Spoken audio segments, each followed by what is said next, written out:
Assalamualaikum warahmatullahi wabarakatuh. Salam solusi, salam diskusi. Perkenalkan, nama saya Miftahul Husna Sitompul, mahasiswi semester 1, jurusan Pendidikan Bahasa Arab, Fakultas Ilmu Tarbiyah dan Keguruan UIN Sumatera Utara. Di video kali ini saya akan menjelaskan tentang apa itu filsafat. Kata falsafah atau filsafat dalam bahasa Indonesia merupakan kata serapan dari bahasa Arab yaitu filsafatun, yang juga diambil dari bahasa Yunani yaitu filosofia. Kata filosofia merupakan kata majemuk yang terdiri dari dua suku kata, yaitu philo dan sophia. Philo dapat kita artikan sebagai mencari, cinta, atau pecinta. Cinta artinya hasrat yang besar atau yang berkobar-kobar di dalam jiwa. Sedangkan sophia itu berarti kebijaksanaan atau bisa juga diartikan dengan kearifan. Kebijaksanaan artinya adalah kebenaran yang sejati atau kebenaran yang sesungguhnya. Sehingga arti harfiah filosofia adalah seorang yang pecinta kebijaksanaan atau filsafat, yang berarti hasrat atau keinginan yang sungguh akan kebenaran sejati.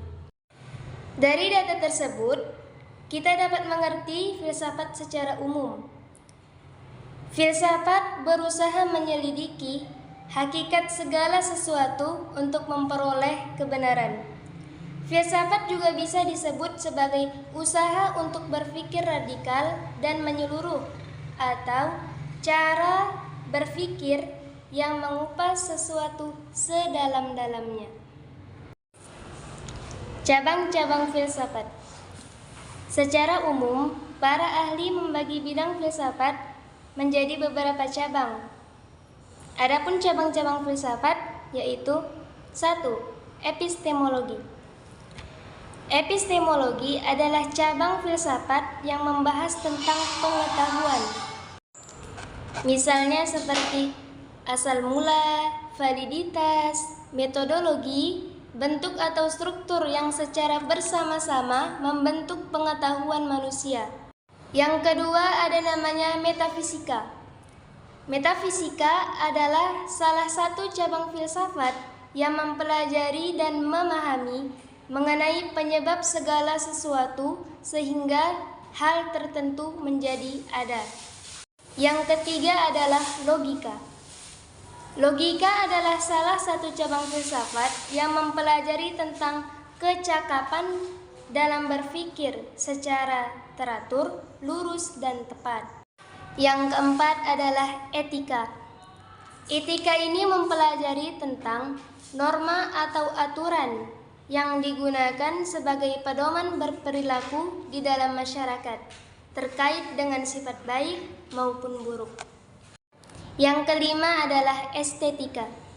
Estetika adalah cabang filsafat yang membahas tentang keindahan.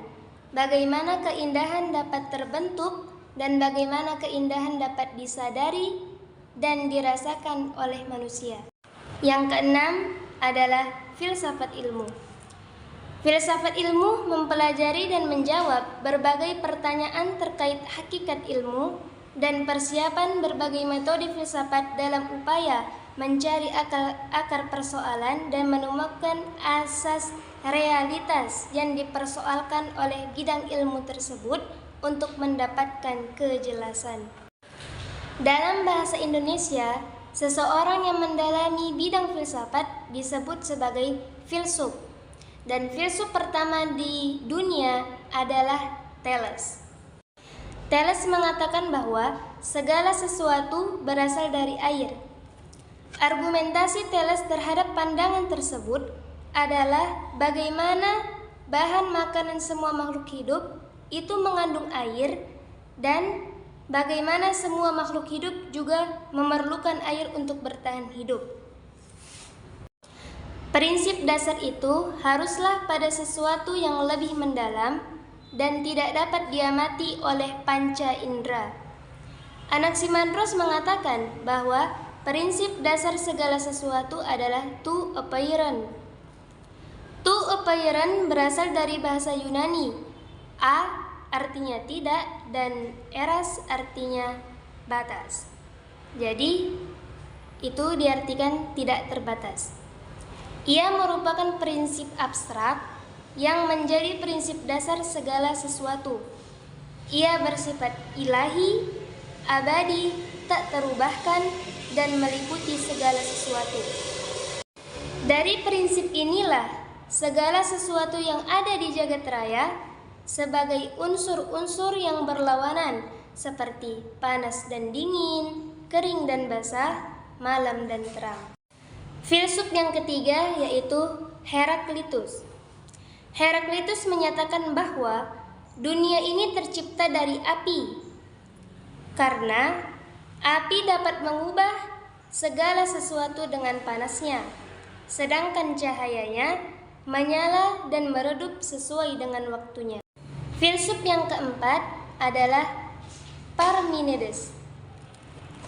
Parmenides ia menyatakan bahwa segala sesuatu itu berasal dari yang ada. Dia tidak menyelesaikan apa itu yang ada, namun ia menyebutkan sifat-sifatnya.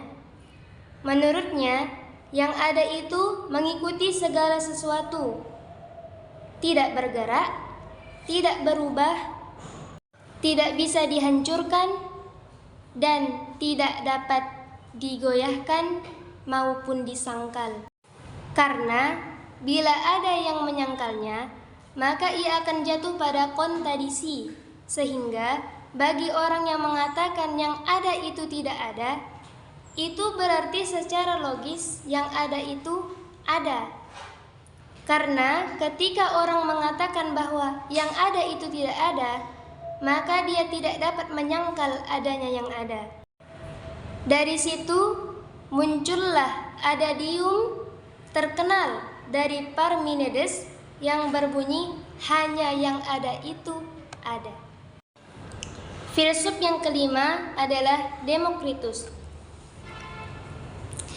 Demokritus menyatakan bahwa dunia tercipta dari atom atau satuan kecil yang tak terbagi-bagi. Menurut Demokritus, bumi dan seluruh realitas tercipta karena atom-atom berbeda-beda bentuk saling mengait satu sama lain. Dan atom-atom yang berkaitan itu kemudian mulai bergerak berputar. Dan makin lama, makin banyak atom-atom yang ambil bagian dari gerak tersebut. Kumpulan atom yang lebih besar tinggal di pusat gerak tersebut, sedangkan kumpulan atom yang lebih halus dilontarkan ke ujungnya. Demikianlah dunia terbentuk menurut Demokritus. Nah, para filsuf yang 5 ini disebut sebagai filsuf alam, karena pemikiran filsuf ini dipusatkan pada alam. Mereka mencari hakikat terciptanya alam semesta. Demikianlah penjelasan tentang apa itu filsafat dari video saya kali ini. Kurang lebihnya saya mohon maaf. Wallahu a'lam bishawab. Wassalamualaikum warahmatullahi wabarakatuh.